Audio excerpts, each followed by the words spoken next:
a esta interesantísima conferencia Ciencia de Datos.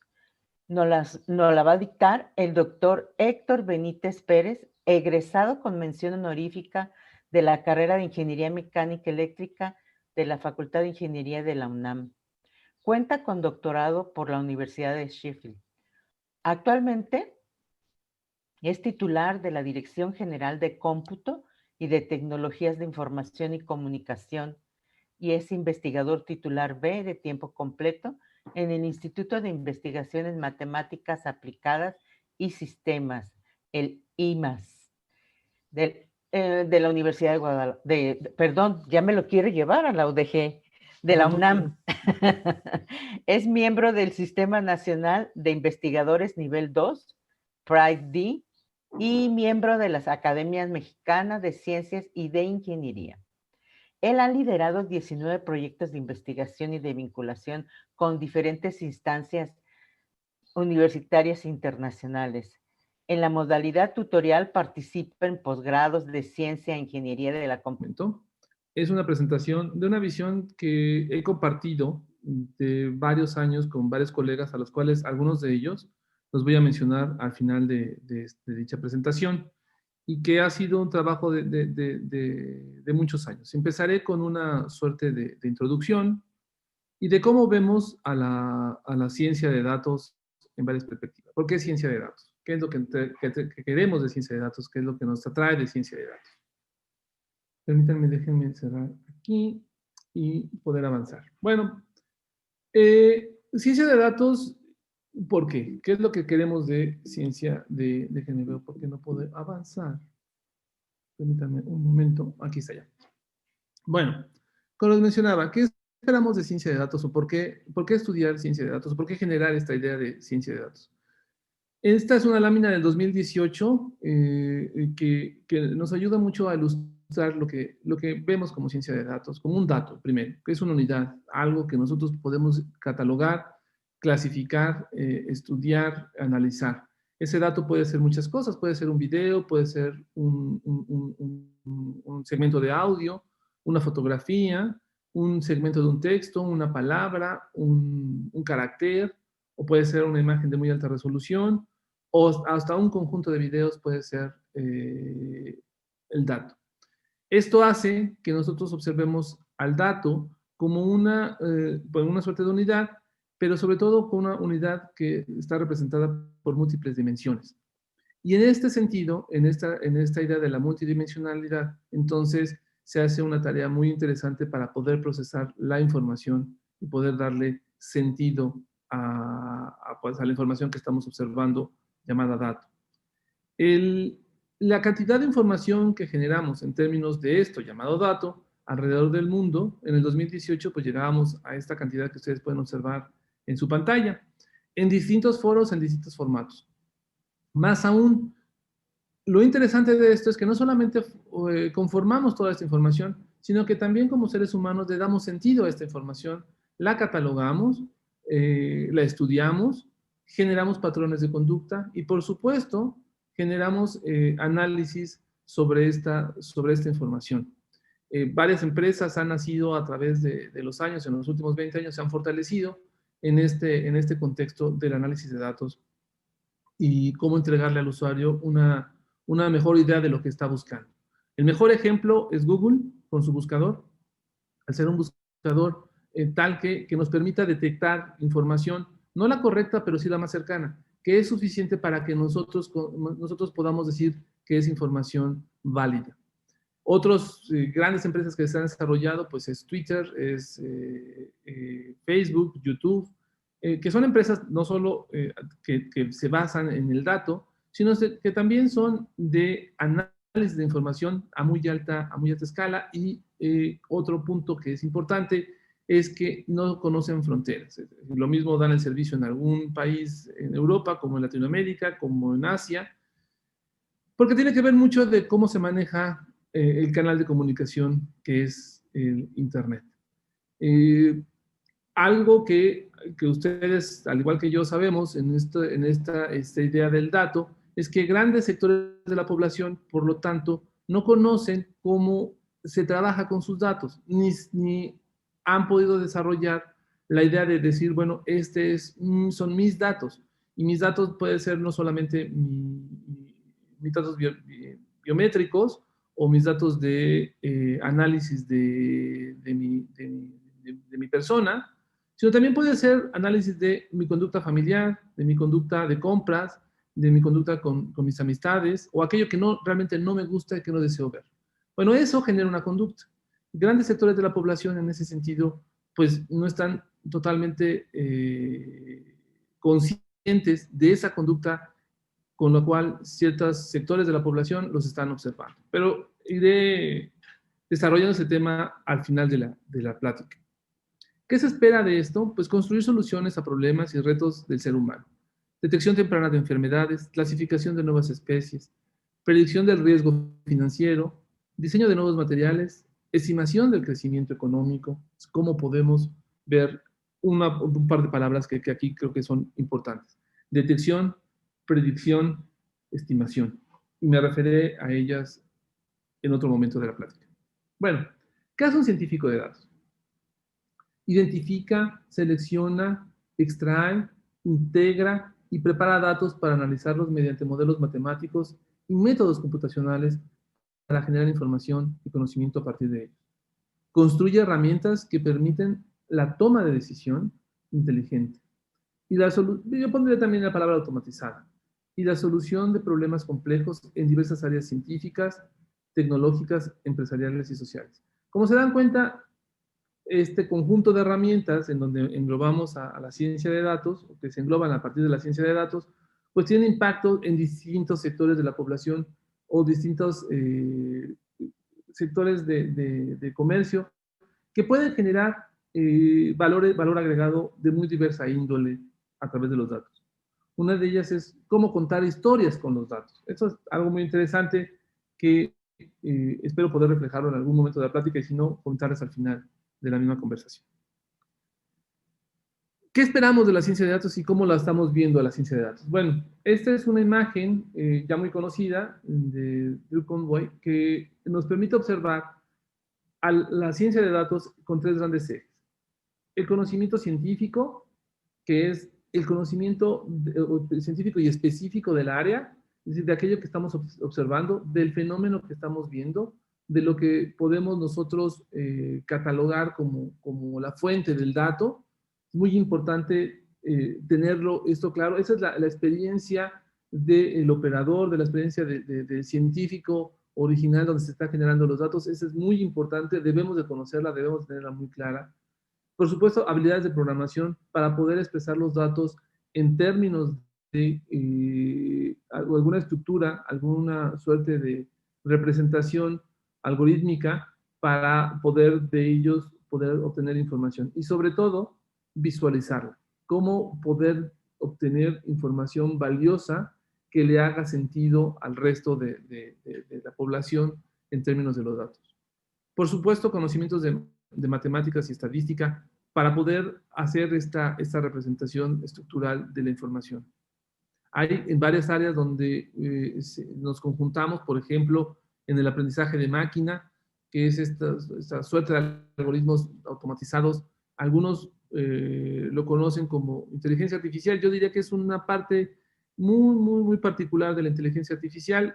Creo que todos coincidirán conmigo, es algo muy específico de la inteligencia artificial, que sin embargo se convierte también en la parte motora de aproximaciones para poder representar al dato, poder extraer información, poder predecir, poder clasificar y sobre todo poder determinar conductas. La investigación tradicional, que es a partir de los modelos matemáticos y el conocimiento específico, es cómo modelar matemáticamente a esta representación. Esto, quiero dejarlo claro, no es que sea algo ya marginal, es algo que sigue siendo y es fundamental y es completamente válido todavía hoy en día y es el motor de nuestra ciencia en varios ámbitos de la ciencia a nivel mundial, pero que juega también un papel importante y se ha convertido en un papel lateral de esto que llamamos ciencia de datos al conjuntarla con esta suerte de grandes manejos de información. Y algo que es interesante, porque no es eliminarlo, pero sí es acotarlo, es esta llamada zona de peligro. ¿Por qué es importante? Porque el hecho solo de programar con el conocimiento específico nos va a hacer una representación particular, una representación eh, unificada, pero no generalista, de aquel fenómeno que estamos observando. Y por lo tanto, caeremos en condiciones que no podemos reproducir si el fenómeno se modifica un tanto cuanto a través de la evolución del propio fenómeno. Entonces, esta zona de peligro debe de ser muy bien conocida, debe de ser muy bien acotada y debe de entenderse muy bien sus alcances, porque puede llegar a ser una zona en la cual genere frustración al hecho de que este modelo, que se construye con habilidades de programación únicamente, solo representa una visión muy estática o casi una fotografía de aquel fenómeno que estamos observando. Es cierto que pues, la aplicación de diversas disciplinas como las matemáticas, el manejo de datos y la inteligencia artificial permiten extraer conocimiento a partir de grandes cantidades de datos y comprender y predecir fenómenos reales. En particular, sí me gustaría comentar lo que es esta idea del aprendizaje de máquina en el entorno de la inteligencia artificial. Porque como ustedes bien saben, la inteligencia artificial pues, tiene varios derroteros que van desde el manejo lógico de la información, el manejo del lenguaje, la representación de sentimientos y muchas otras áreas que tienen un impacto, pero que principalmente es en la idea del aprendizaje de máquina donde se ha dado el impacto en ciencia de datos, que no excluye a los demás, pero es principalmente ahí. Bueno, ¿cómo nos sirve la ciencia de datos? ¿O qué esperamos de la ciencia de datos? Y aquí empezamos ya a visualizar algo. Bueno, de la lámina anterior decíamos, bueno, podemos ver varias, o de dos láminas anteriores, podríamos ver, okay, que tengo varias áreas en donde yo puedo implantar diversos algoritmos. Sé que tengo algoritmos, tengo capacidad de procesamiento, tengo capacidad de almacenamiento, tengo capacidad de visualización y conozco al experto que trabaja con la información. Bueno, entonces, ¿cuántas áreas puedo impactar? Pues dependiendo del número de expertos y dependiendo el tipo de modelado que yo pueda realizar. En varias áreas, por lo tanto, puede llegar a tener un impacto, como por ejemplo la biología, las finanzas, la mercadotecnia, la medicina y por supuesto la astronomía. Y quisiera dejar también ahí un punto muy claro que es, hemos visto que estos avances se han dado también, sobre todo en la astronomía, por la gran cantidad de información que ellos manejan. Las grandes cantidades de imágenes, de fotografías, de videos que van tomando a lo largo de sus observaciones, que no son completamente excluyentes. ¿A qué me refiero? Pueden estar observando un espacio, un lugar específico del firmamento, y de esa misma observación pueden sacar muchísimas conclusiones dependiendo de la calidad de la información. Y pueden sacar conclusiones para una línea de investigación y la misma imagen le puede servir para otra línea de investigación completamente independiente y completamente ajena para la idea cual fue tomada. Esto hace muy rico el preservar en bases de datos la información que se genera a partir de estos equipos llamados telescopios, porque algunos pueden ser telescopios lumínicos, otros pueden ser telescopios de radiación o medidores de radiación. Distintos tipos de observadores que podemos tener del firmamento.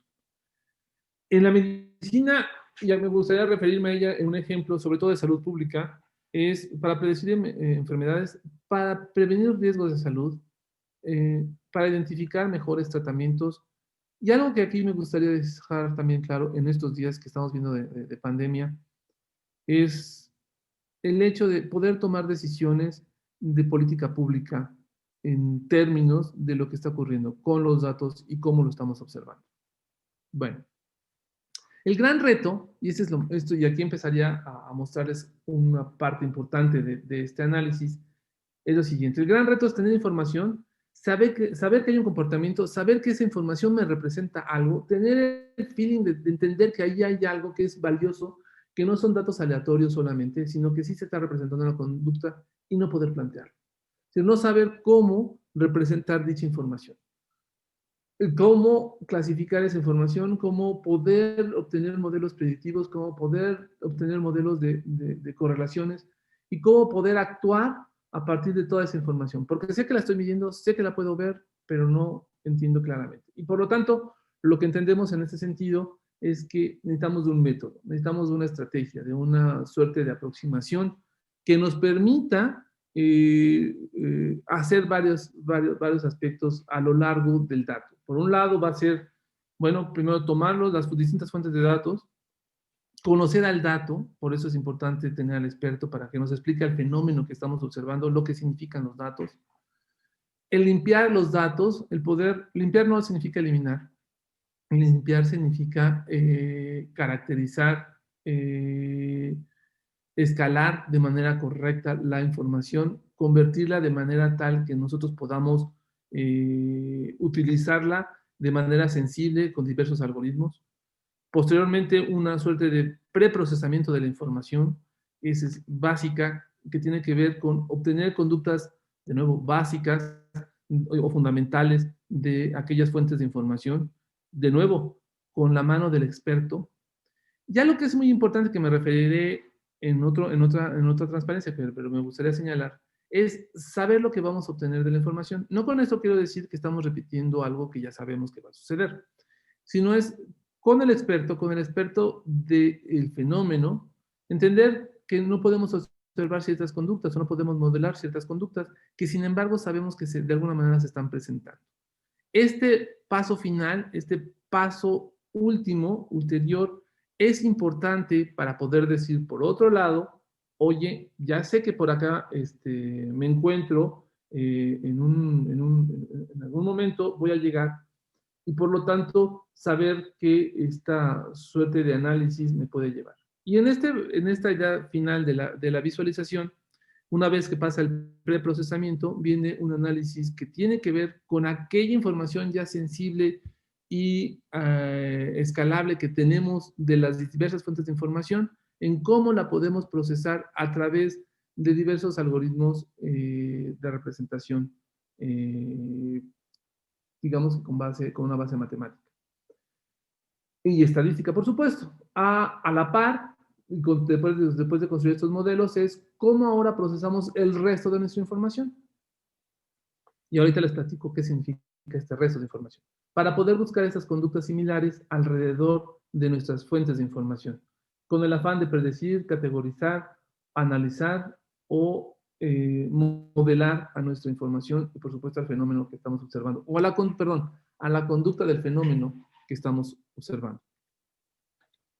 Es de interés, y aquí me gustaría señalar sobre esto de la inteligencia artificial que les mencionaba hace un momento. Una forma, como yo lo observo, pues es establecer la construcción de métodos de aprendizaje automático, de sistemas de clasificación, de representación de comportamiento, del manejo de la incertidumbre o en el manejo de los pronósticos. También en la representación de conocimiento para la toma de decisiones, clasificación de sentimientos y automatización de procesos de manera inteligente, entre otras áreas afines que constituyen elementos para congregar alrededor de la inteligencia artificial, dando sustento para su uso. Se relaciona con áreas como estadística, computación, ecuaciones diferenciales y entre tantas otras.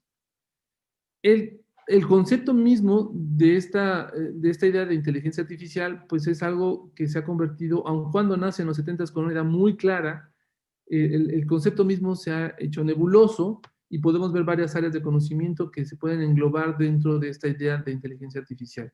Y digo nebuloso porque se utiliza para explicar diversos fenómenos a través de diversas técnicas con diversos fundamentos.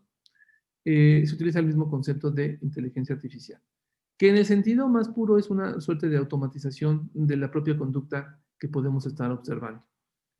A un área que, bueno, que particularmente es de interés en lo personal, pues es el área de aprendizaje de máquina, que es donde creo que se puede contribuir, pero hay otras tantas, por ejemplo, una fascinante que es el análisis natural del lenguaje o la producción del lenguaje natural, que constituye por sí mismo un gran reto. Los procesos y algoritmos de ciencia de datos son los que proporcionan el conocimiento necesario para fundamentar aplicaciones. En este sentido, lo que quisiera decir es, en esta amalgama de métodos para procesar información, métodos para extraer información, métodos que me ayuden a representar la información y a visualizar la información conjuntamente con aquella persona que es la que conoce el fenómeno que está siendo observado, pues nos permiten entonces tener impacto en diversas áreas como las que están aquí siendo mencionadas y que ya me hacía referencia en algún otro momento. Pero es de interés señalar que lo importante es cómo poder hacer esa representación y sobre todo cómo poder clasificarla, procesarla a gran escala, manteniendo, de nuevo, aquí la palabra escala juega un papel muy importante, manteniendo las escalas originales de la información. Cierto es que necesitamos en este sentido, en el momento actual, pues dos grandes conjuntos de datos en cualquiera de nuestros casos. Unos datos con los que estudiaremos el fenómeno, entrenaremos al fenómeno, y otros datos con los que, provenientes del mismo fenómeno, pero con los cuales analizaremos y sabremos si el modelo que hemos construido representa la conducta del fenómeno original. Estos dos grandes grupos de datos, por supuesto, que deben de ser distintos, pero deben de provenir de la misma fuente y deben de proveer la misma información rica que represente el fenómeno observado. Este es el gran reto en donde es cómo seleccionar los datos, antes de preprocesarlos, es cómo el propio experto en el área nos debe de decir estas fuentes de información y su fenomenología para poder entender la representación de los datos, entender el escalamiento de los datos, entender la frecuencia de la observación de los datos y posteriormente su representación y ulterior análisis de la misma, ¿no? Platicaré esto en términos de dos grandes ejemplos, ¿no? Esta lámina me la propuso una compañera, la doctora Luz Castañeda, se me hizo excelente. ¿Qué obstáculos hay en los proyectos de datos? Es interesante porque de eso que les platicaba, de esta suerte de mecanismo que era el análisis junto con el experto, el preprocesamiento de la información, el procesamiento de la información con la integración a diversas bases de datos o el análisis profundo de muchísimas fuentes de información y su posterior visualización. Estos 4 pasos que menciono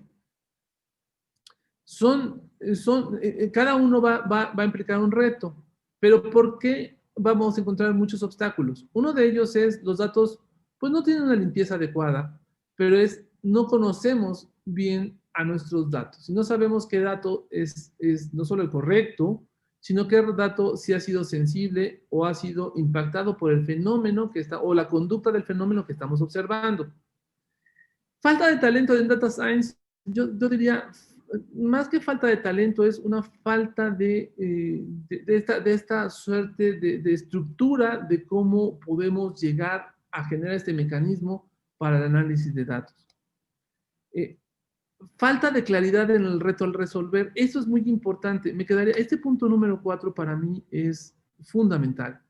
Falta de claridad en el reto al resolver. Muchas veces, todos aquellos que han trabajado con datos, hemos tenido esta frustrante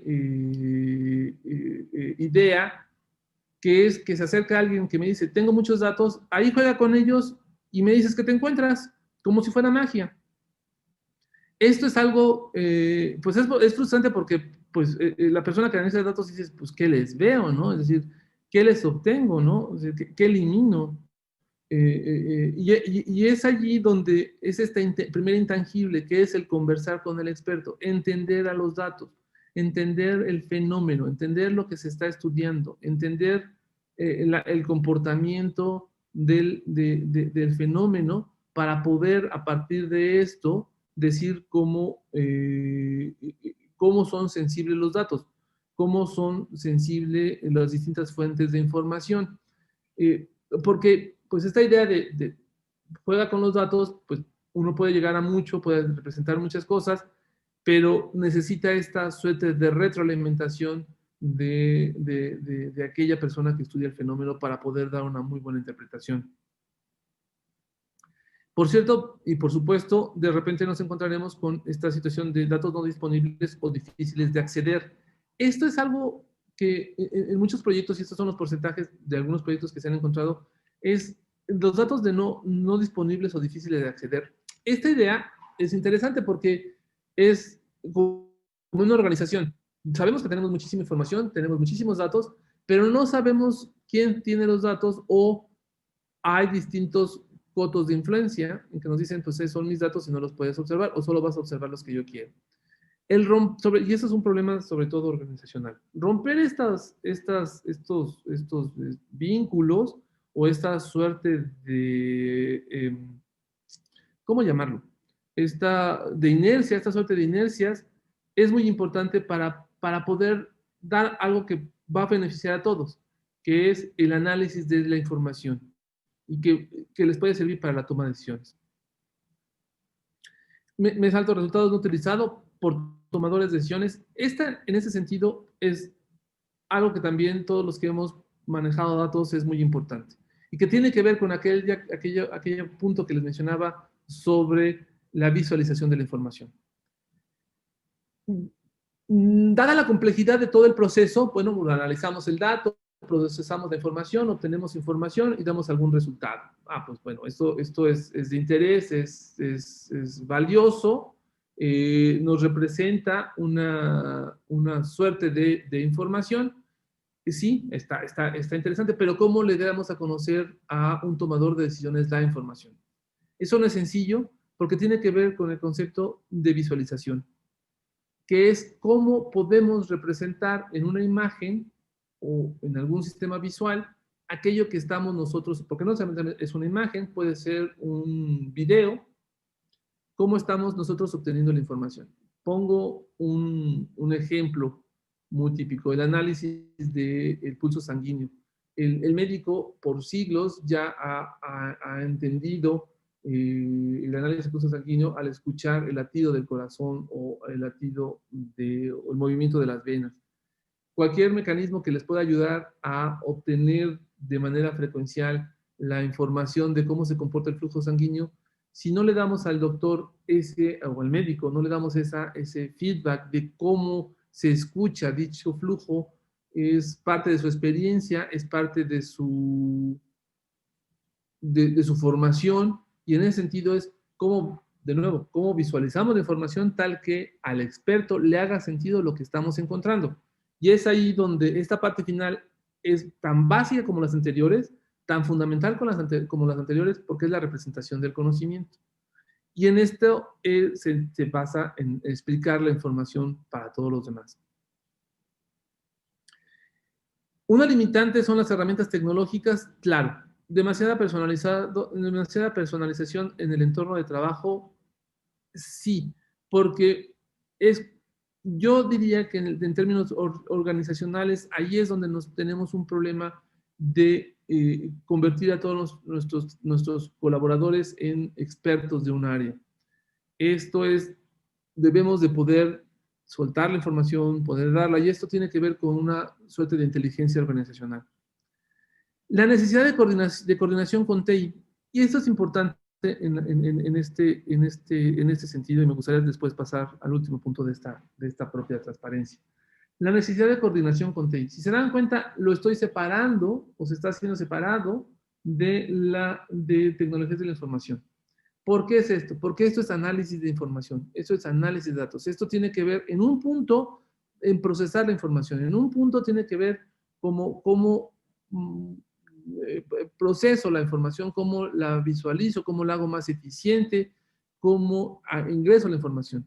Pero no es enteramente TI, es otra sección de nuestra organización, es otra sección de nuestro grupo de trabajo que nos dice cómo procesar la información. Y por supuesto, las expectativas de impacto del proyecto. Es decir, al final de todo lo vivido de esos 4 procesos que fueron muy desgastantes, muy profundos, muy innovadores, ¿qué hacemos con esta información que ya la visualizamos, que ya la podemos ver? Es decir, esperar que se tomen decisiones a partir de ella es lo más importante. Sigo avanzando. ¿Por qué? ¿Dónde está el valor real de la captura de la información? Los datos residen en silos y son difíciles de acceder. Los datos externos no son estructurados, y no son considerados. Esto es importante. Y eso, cualquiera de nosotros que hemos trabajado en ciencia de datos o hemos hecho nuestros pininos en análisis de la información, nos hemos topado con este punto, que la información no viene estructurada, no viene limpia, o no limpia, y aquí la palabra limpia tiene muchas aristas, no viene como nosotros estamos esperando que venga, y no son estructurados. Y por lo tanto tenemos que conocer otro tipo de manejo de la información, como puede ser las bases no estructuradas, para poder representar aquella información. Y siempre buscando tal vez la mejor aproximación, que sea lo suficientemente útil para el propio usuario. Herramientas que no permiten la colaboración, las herramientas en la infraestructura. Aquí no solamente es una cuestión de herramientas, es una cuestión también de cómo observamos al dato, cómo observamos a la información y cómo compartimos nuestra información, cómo somos organizacionalmente claros para poder dar a conocer nuestra información, para tomar nuestra información y entender que la información no le pertenece a uno o no, la información no está solamente en un servidor, sino que es de toda la organización y cómo poder colaborar con esta gran cantidad de información que podemos estar obteniendo. Y algo que nosotros hemos encontrado en varios sectores, platicando ahorita con la doctora Teresa, es un poco la poca oferta y la alta demanda de esto que se llama científico de datos. Y que ya actualmente nos hemos dado cuenta que el científico de datos tiene varias funciones. Y una de ellas es identificar el rol del Chief Data Officer, que es distinto de un analista de datos, que un bibliotecario de la información, que un visualizador de la información, que un preparador de la información. Cada uno tiene un rol específico, cada uno tiene una expertise, un conocimiento, una base que le permite desarrollar su experiencia, su metodología, porque cada uno de estos 4 puntos que les estoy mencionando, pues tiene una expertise muy profunda que conlleva a una especialización. Y de estos 4 puntos está también aquella persona que puede ir liderando a los 4 sectores en términos de cómo cómo va madurando el proyecto de análisis de información. Y aquí la palabra concreta es cómo vamos madurando esta información. Recuerden que es para algo que era predicción, coordinación, predicción, representación, clasificación y visualización de datos. Todo esto conlleva esos 4 puntos, conlleva un proceso de maduración en cada uno de los puntos para llegar a este ulterior fin que sería en algún momento sacar información contenida en los datos. Por supuesto, al final esto nos va a llevar a un gobierno de datos, nos va a llevar a tomar decisiones a través de la información. Cómo extraer, cómo ser sensibles o cómo generar la sensibilidad en este gobierno de datos, pues es enseñar resultados de que sí podemos obtener información de nuestro fenómeno observado, de nuestra población observada, y que por lo tanto podemos tomar decisiones a partir de dicha información y de analizarla, de dibujarla, de procesarla. Presento 2 ejemplos. Uno que me gusta mucho, que lo he trabajado ya por varios años, que ha tenido un muy buen impacto, y un segundo que tiene muy poco, que es en términos de la pandemia, y que nos ha permitido tomar una suerte de decisiones. En el contexto de las ciencias de la Tierra. Bueno, aquí tenemos una herramienta que generamos hace ya varios años, un grupo de colaboradores en IMAS, que se llama AGMA. Es un software mediante el uso de onduletas en el medio continuo, si quisiera dejarlo, le saco mano va, y de inteligencia artificial, lograr mostrar un nuevo atributo geométrico que localiza zonas con características semejantes a aquellas que contienen hidrocarburos. ¿Cuál es la idea? Yo tengo a ver, déjenme les cuento un poquito la historia de lo que sucede aquí.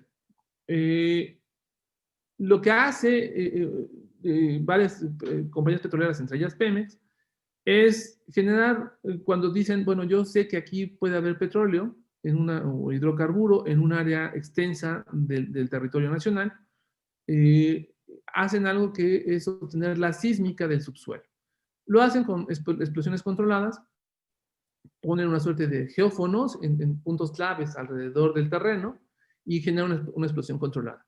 Y captan la vibración de cada uno de estos geófonos en una suerte de malla. Esta información, bueno, pues les da cierta caracterización de cómo se encuentra el subsuelo en esta región. De esa información, nosotros podemos, el geólogo nos puede ayudar a decir, pues mira, de esta región y de un análisis de los materiales que se encuentran en esta región, puedo decirte que tenemos tales posibilidades de que exista alguna suerte de material, tal cual como el hidrocarburo. El objetivo de esta herramienta, bueno, pueden ustedes leer el objetivo mientras les voy contando. El punto era, entonces, nosotros en el Lima, pues no tenemos geólogos, ni somos geofísicos, pero sí éramos un grupo de matemáticos, de computólogos, de ingenieros, y teníamos un geofísico entre nosotros. Que lo que hicimos, sí teníamos un geofísico, sí teníamos un geofísico. Lo que hicimos fue sentarnos en conjunto a platicar de esta suerte de ejercicio que hacen, sobre todo en Pemex, y de los llamados cubos sísmicos, que por cierto ahora son de uso común, los pueden ustedes solicitar a través de la Comisión de Información de Hidrocarburos. Estos cubos sísmicos nosotros pues los podemos observar, los podemos ver y entendíamos que se podían procesar. Pero había algo que era difícil, obtener características que alrededor del pozo ya perforado, que sabíamos que existían características sísmicas, que alrededor de un pozo ya productor, que eran como una firma sísmica de esta sección que estaba produciendo, extrayéndose hidrocarburo, y si pudiéramos buscar esa misma firma sísmica alrededor del terreno donde ya sabíamos que había algún pozo produciendo, y sobre de esto, pues decir, oye, ¿sabes qué? En donde hay una mayor posibilidad de que pueda existir alguna suerte de información para extraer información del hidrocarburo. Lo que se propuso pues, es una herramienta de software que permita correlacionar datos provenientes de registros petrofísicos con atributos sísmicos, a fin de inferir litologías con presencia de hidrocarburos. Inferir, digamos que caracterización de hidrocarburos. Bueno, ¿qué se necesita? Obvio, la información sísmica, información de registros de pozos y algo que para los colegas geofísicos, sobre todo geólogos, algo que ellos llaman horizontes, que es una suerte de marca en el terreno que delimita una era geológica. Esto lo obtienen, por lo que nosotros vimos con Pemex, esto lo obtienen de mucha experiencia. El geólogo, en ese sentido, es una persona que tiene una experiencia muy, muy fuerte de tal vez explorar a través de pozos exploratorios, perdón por la redundancia, explorar una sección de estos cubos sísmicos y a partir del análisis del subsuelo, determinar cuándo hay un cambio geológico a partir de los núcleos que se están extrayendo del propio pozo. Bueno, me gustaría nada más también decir que este proyecto llegó a tener muy buena aceptación, tuvo su avance y actualmente, bueno, no, le hemos dado la continuidad de vida. Nació de un proyecto de colaboración entre CONACYT, la Secretaría de Energía, por supuesto, Pemex y la Universidad Nacional. Pues toman información específica de cada una de las trazas, elegidas como muestras, genera vectores compuestos con el desplazamiento de una ventana deslizante, y los vectores compuestos entran a la red neuronal para su entrenamiento y muestra las clases encontradas. Como se dan cuenta, se tiene una toma de la información, una generación de procesamiento y después una red neuronal para repetir la acción de buscar la información que sabemos que tenemos ya caracterizada. Y por lo último, muestra las clases encontradas, que es cómo lo visualizamos, que eso fue todo un reto. Voy bien de tiempo, ¿verdad? Creo que me faltan 20 minutos, ¿verdad? Pregunto. Sí, doctor, lo único que estábamos viendo es para alcanzar a mandarle una o dos preguntas. Claro. Entonces. Claro. Entonces, voy un poquito más rápido. Gracias. Bueno, miren, perdón por dedicarme tanto. Voy un poquito más rápido. Miren, sí pueden ver el mouse, ¿verdad? Donde se está moviendo. Eh, Este, esta es la parte de lo que vamos a llamarle ay, ¿cómo se llama? Se me fue su nombre ahorita, perdón. Es el gather no apilado, que es el conjunto de información. ¿Se acuerdan lo que les dije que es? Tengo un explosivo, explota de manera controlada y tengo diversos geófonos. Bueno, pues esto es lo que están midiendo los geófonos a lo largo de un horizonte de tiempo, a lo largo de un horizonte físico, que también implica un horizonte de tiempo. Bueno, a la par de obtener este gather o esta información sísmica de una traza que le voy a llamar después apilada, que es en este diagrama de la derecha, este gather o esta traza, que es una sola traza apilada, coincide con la ubicación del pozo que está produciendo. Si se dan cuenta, hay esta firma geológica, esta firma sísmica, que es donde yo ya sé que estoy encontrando hidrocarburo, porque mis diversos indicadores petrofísicos me dan cuenta de que ahí hay una suerte de fenómeno de cambio de fase y presencia de cierta densidad. Bueno, hay también un cambio en la estructura sísmica. Este cambio en la estructura sísmica me permite entender entonces que hay un cambio en la estructura de mis datos. Me sigo avanzando un poquito más rápido. Este cambio en la estructura de la representación en dos dimensiones, tomando en cuenta a esta suerte de cubo sísmico, nada más estoy viendo un solo plano de frente de mi cubo sísmico. Si se dan cuenta, aquí tengo mis horizontes. Bueno, perdón, déjenme regreso a un punto. Aquí tengo un horizonte, si lo ven, esta línea azul fue la que el experto me dice, ¿sabes qué? Esta es la línea geológica que te interesa estudiar. Por otro lado, marcamos otra línea geológica y vemos, bueno, el pozo está llegando a esta zona que estamos rescatando. Aquí no estamos todavía analizando la información, solamente estamos pudiendo ver la información tal cual como obtenemos de cubo sísmico, ¿no? Al procesar la información con este método de onduletas, preprocesamiento, onduletas, para poder descomponer la información en distintos factores y distintas escalas y después reconstruirla con las redes neuronales y después reproducirla con todo el conjunto de datos, lo que podemos obtener son 16 patrones, que son los que tiene acá, 16 patrones utilizando un mapa autoorganizado, una SOM, e iluminar todo el cubo sísmico es la misma imagen, es la misma imagen anterior, pero mostrando dos horizontes, el horizonte Eoceno y Moca Roca, y por supuesto el mismo pozo, pero si se dan cuenta, dándonos información de los patrones que nosotros podemos localizar. Y pudimos localizar este patrón. Este patrón es chistoso porque hace 2 años se dijo, no tengo el derecho de poder decir qué sección es, por confidencialidad, pero hace 2 años se encontró un yacimiento nuevo en un yacimiento muy antiguo. Este yacimiento nuevo es lo pudimos detectar y se dejó ese registro diciendo, pues ahí hay algo, ojalá lo puedan estudiar, fíjense bien, y pues bueno, se pudo obtener muy buena información. Entonces, estos patrones que estamos viendo aquí, pues se están repitiendo y decimos, oye, ¿sabes qué? Esta firma la tenemos de algún momento. Esta firma la llamamos el atributo geométrico. Por supuesto, para el geólogo y para el geofísico era muy importante poder verlos en 2 o 3 dimensiones para poder rotar la información y poder extraer esta información y poder manipularla al mismo tiempo. Y son gigas de información o teras de información. Poder rotarla significó un reto interesante en la construcción de las 3 dimensiones. Al pintar el horizonte con nuestros patrones, pues encontrábamos esta suerte de sábana en donde podíamos ver la representación. Y me salto un poco ciertos datos hasta llegar acá. Si yo me quedo con aquella característica común que yo quiero encontrar, lo que pudimos hacer fue lo siguiente. Tenemos un pozo con el cual entrenamos a nuestra red neuronal, a todo el sistema, y pudimos localizar una serie de pozos que ya estaban perforados que coincidían con esto. También se le entregó a Pemex una suerte de análisis para poder decir, oigan, ¿saben qué? Aquí hay posibilidades de exploración. No puedo asegurar que sea completamente, pero hay posibilidades de exploración.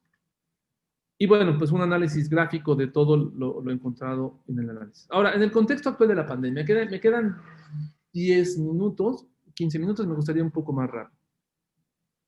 En el contexto actual de la pandemia, lo que hicimos fue, conjuntamente con el Instituto de Geografía geología, geofísica, varias entidades de Facultad de Medicina, como la UNAM, como una toda, hicimos un análisis de vulnerabilidad. Hicimos un concepto que se publicó con el nombre de un artículo llamado vulnerabilidad.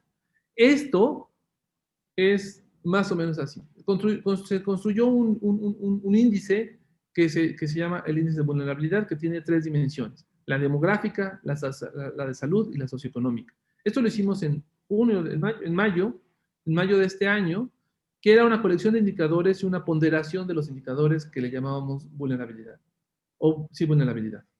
Es importante decir que la ponderación para obtener la vulnerabilidad, en este caso, fue con un factor de 3 y una sumatoria. Siempre es posible tener alguna otra, pero no conocíamos todas las frecuencias que podían estar viviendo. Y por ejemplo, los datos demográficos y socioeconómicos son datos estáticos, porque nada más los medimos cada 10 años.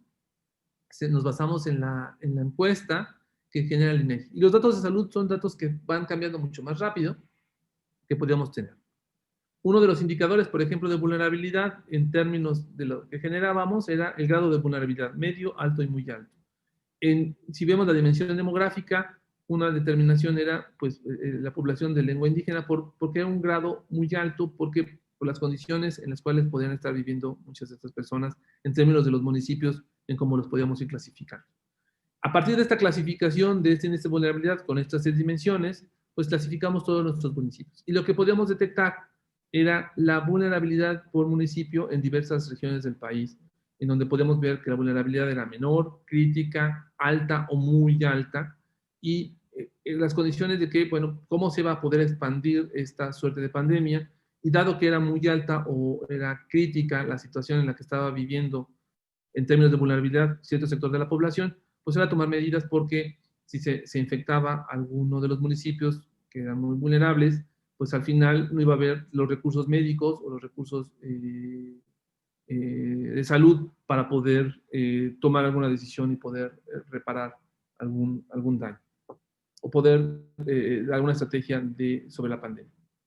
A la par de esto, también hicimos un análisis de movilidad, porque nos enfocamos sobre todo en términos de la UNAM. A nosotros nos interesaba conocer el desplazamiento de nuestros estudiantes en 1 o 2 o 3 medios de transporte, tomando en cuenta el índice de vulnerabilidad de ciertas regiones de ciertas regiones alrededor de la zona metropolitana para la universidad. Con estos dos, con esta movilidad y la vulnerabilidad, podíamos saber cómo nuestro estudiante pues, corría un alto riesgo en el movimiento y, por supuesto, de la región de donde provenía, porque esto implicaba, no que se iba a infectar, pero un muy alto riesgo de que podía contagiarse en este sentido, y cómo tomar cierta información.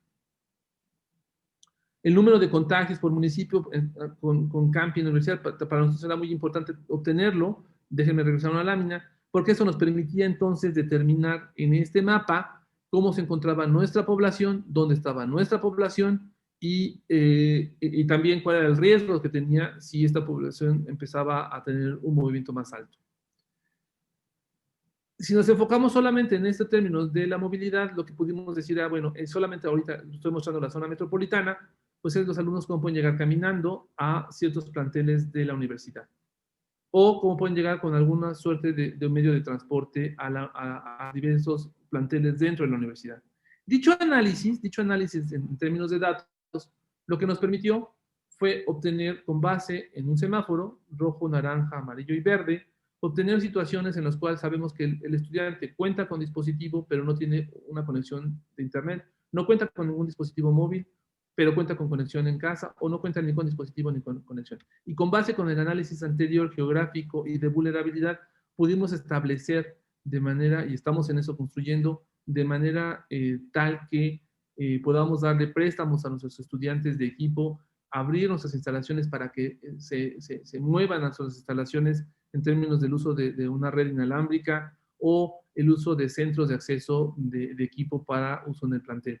De tal forma que pues esto nos lleva a dar toda una suerte de estrategia multivariado, pero con base en estos datos y esa es información que la hemos producido en los últimos meses, para la toma de decisiones tal cual dentro de nuestra propia universidad. Voy a gastar los últimos 5 minutos presentándoles algo que también hicimos en la universidad hace algunos años, ¿Qué tiene que ver con esta idea de la educación? Sabemos que, por un lado, no existen tantas instituciones de educación superior que estemos formando en realidad aumentada, tienen algún avance en inteligencia artificial, en tecnologías de Internet, del blockchain y, por supuesto, en qué etapa de exploración se encuentra de tecnología analítica y predictiva. En este estudio que nos basamos de la propia Núñez, pues nos da un panorama de dónde nos encontramos. Y la idea que tuvimos hace ya varios años era generar la licenciatura en ciencia de datos y cómo poder ser eficientes en general. Me gustaría platicar la historia. El reto en la educación que nos enfrentábamos y que nos analizamos con nuestros jóvenes, con nuestras jóvenes, nuestros estudiantes, con estas caras así de sorpresa cuando pueden ver lo que ellos mismos pueden construir. Educar a la gente para entender lo que significa su información, concientizar a la población en el derecho o obligación sobre su información, en síntesis, proporcionar una alfabetización digital. Creo que ha sido este tema muy importante, ya trabajado en la propia ANUYES y en este congreso, esta idea de la alfabetización digital, para que se hagan conscientes en términos y en el contexto de la ciencia de datos, se hagan conscientes de su información, que la compartan tal vez, que no la compartan tal vez, pero que sean conscientes del uso de su información para su análisis, prospectiva y posterior o ulterior procesamiento. Formar cuadros de profesionistas con un alto valor ético que puedan responder al procesamiento y transformación de la información. La palabra ética en esto juega un papel, que sea el bien común entre todos nosotros. De hecho, algo que nosotros buscamos en todas las materias de la licenciatura es que tenga este valor ético, donde vean que los datos, que la población tiene muchísima información y que lo que podemos hacer con los datos y lo que significan estos datos. La capacidad de representar patrones, conductas y otras formas de decisión a partir de información presenta un gran reto ante conceptos como soberanía, educación, por lo que es imperativo formar una sociedad educada en dichos temas. El plan de estudios, y me voy más rápido, está en la coordinadora, una muy buena colega, María del Pilar Ángeles, que tomó el reto de la licenciatura. La pertinencia, la calidad académica y la relación entre la oferta educativa y las necesidades sociales que pudimos encontrar entre nuestros estudiantes. La pertinencia es la carrera de ciencia de datos formará profesionistas de alta calidad, capaces de generar, gestionar, analizar y, por supuesto, modelar y visualizar la información para convertir en se me olvidó señalar, la parte de la visualización que había señalado en los otros dos ejemplos fue muy importante para poder a ambos tomadores de decisiones, grupos distintos tomadores de decisiones, poder mostrarles dónde se encontraba el dato, dónde se encontraba la información y poder tomar una decisión. La calidad académica de la UNAM, bueno, la UNAM cuenta con recursos humanos y eso es interesante. Y fíjense bien, aquí sí me gustaría tomar un punto. Nosotros detectamos en nuestra comunidad académica que teníamos químicos, biólogos, físicos, matemáticos, computólogos, sociólogos, antropólogos que hacían ya ciencia de datos. No tenemos un científico de datos per se, pero ya tenemos gente que estudiaba y que hacía ciencia de datos. Por lo tanto, lo que hicimos fue pues, conjuntar esto y decir, bueno, con este grupo de personas hagamos la licenciatura, y fue lo que construimos. Capacidad de formar profesionistas expertos en estos campos científicos y tecnológicos, porque teníamos la información, porque nos sentamos, hicimos un seminario y vimos que sí podíamos, al curar este concepto de ciencia de datos, podíamos generar este grupo de trabajo. Las necesidades sociales, pues regreso al principio de la presentación, casi de salud, industria, educación, ciencia, y pues la demanda crecerá. Obvio que esto se ha trastocado, en cierta forma ha aumentado y en cierta forma ha bajado. La demanda de información ha aumentado muchísimo, pero la posibilidad de que los empleadores ya estén demandando, pues ha también sido trastocada por la propia pandemia. En general, la licenciatura en ciencia de datos formará profesionistas capaces de seleccionar y extraer lo que ya les había comentado. Me sigo un poco más rápido. Y con eso quisiera ya concluir la presentación. ¿Qué es lo que buscamos? A final de cuentas es lo que les estaba mencionando. Elaborar métodos matemáticos que permitan entender mejor los problemas que se presentan en diversos fenómenos como los descritos. Utilizar los conocimientos científicos y tecnológicos con ética y responsabilidad para contribuir al uso eficiente y responsable de los recursos naturales, humanos y financieros. Concluyo la presentación dando las gracias a la doctora Pilar Ángeles, al doctor Fernando Arámbula, a la doctora Luz Castañeda, a la matemática Nora Pérez, al especialista Adrián Durán, a la maestra María Carmen Hernández y a la licenciada Efrim Varas por el apoyo en esta presentación y muchos otros colegas que no menciono ahorita que desarrollamos ambos proyectos, tanto de ciencias, bueno, los tres proyectos, el de ciencias de la Tierra, el de análisis alrededor de la pandemia de movilidad y la creación de la propia licenciatura. Pues muchísimas gracias y pues estoy a su disposición para cualquier pregunta. Dejo de compartir pantalla. Gracias. Doctor, en una manera así como lo más breve posible, existen dos preguntas. Sí. Una de ellas de Asael Fernández es, ¿cómo se compensa el consumo energético que implica el procesamiento de datos particular con la inteligencia artificial con los posibles beneficios? Claro, de manera muy concreta. Yo creo que, miren, se los voy a poner como yo lo veo. Es en el uso. Es como si nosotros tuviéramos de la tecnología. Se los voy a poner como un caso desde el punto de vista tecnológico. Es como si yo tengo un carro y prendo el carro y dejo el carro encendido todo el rato mientras yo hago mis actividades en mi casa. Luego tomo el carro y, y me subo en él y se echa a andar, ¿no? Pero no lo apago, nada más lo mantengo en stand-by, sigue consumiendo energía. Yo creo que en ese sentido es hacer un uso responsable de esos equipos para hacerlos eficientes. ¿Y qué quiero decir con esto? Es hacer de manera eficiente el uso colaborativo de todos los centros de datos, los centros de alto rendimiento que ya tenemos instalados en la organización, por ejemplo en la UNAM, para poder procesar más información con los mismos centros de datos y darles un muy buen mantenimiento y darles una actualización de estos para no generar, de nuevo, como el ejemplo del carro, para no comprar más carros y tenerlos parados sin andar, sino utilizar casi de manera pública y de manera muy coordinada aquellos que ya hayamos comprado. A la par, y no menor, es seguir desarrollando tecnología mucho más limpia en el entorno de la electrónica para el análisis de la información. Gracias. Existen otras dos preguntas, pero ya estamos en el límite del tiempo. Disculpe. Yo le voy a pedir, doctor, si nos puede proporcionar su correo electrónico y yo me comprometo con Roberto y con Erika de hacerle llegar a su correo estas preguntas y le pediría a Roberto Carlos Morales y a Erika que también nos hagan llegar sus correos electrónicos para hacerles enviar estas respuestas, ¿sí? Sin más, doctor, qué maravilla, qué delicia de conferencia. Muchísimas gracias. En breve le haremos llegar su constancia de su gran participación en este evento ANUYSTIC 2020 y a todos los participantes les agradecemos mucho que hayan estado con nosotros en esta deliciosa conferencia de ciencia de datos. Que tengan muy buen día y muchas gracias, doctor. Muchas gracias. Gracias a todos. Buenos días. Cuídense mucho. Hasta luego.